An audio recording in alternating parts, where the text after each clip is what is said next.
మళ్ళీ తగ్గిన బంగారం ధర ఎంతో తెలియాలంటే ఈ వీడియో చూడాల్సిందే. భారతదేశంలో బంగారానికి ఎంత డిమాండ్ ఉంటుందో ప్రత్యేకంగా చెప్పాల్సిన పని లేదు. ముఖ్యంగా భారతీయ మహిళలు పండుగలు, వివాహాలు, ఇతర శుభకార్యాల సమయాల్లో ఎక్కువగా బంగారు ఆభరణాల్ని కొనుగోలు చేసేందుకు చూస్తూ ఉంటారని చెప్పొచ్చు. గతేడాది బంగారం ధర ఏకంగా 70% వరకు పుంజుకుంది. ఇక ఈ ఏడాది కూడా జనవరిలో విపరీతంగా పెరిగింది. బంగారంతో పాటు వెండి ధర అంతకు మించి పెరిగింది. 2025లో ఏకంగా 150% పైగా ఎగబాకింది. ఈ క్రమంలోనే కొనుగోలు చేసేవారు తగ్గారు.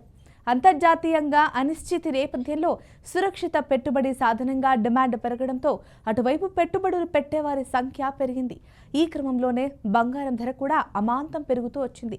ఇక తాజాగా బంగారం ధర ఇవాళ కూడా తగ్గి కొనుగోలుదారులకు ఉపశమనాన్నిచ్చింది. హైదరాబాద్ బులియన్ మార్కెట్లో 24 క్యారెట్ల 10 గ్రాముల బంగారం ధర 1,420 రూపాయలు తగ్గి 1,51,750కు చేరింది. 22 క్యారెట్ల 10 గ్రాముల బంగారం ధర 1,300 పతనమై 1,39,100 పలుకుతోంది. ఇక రెండు తెలుగు రాష్ట్రాల్లోని వేర్వేరు ప్రాంతాల్లో ధరల్లో స్వల్ప తేడాలున్నాయి.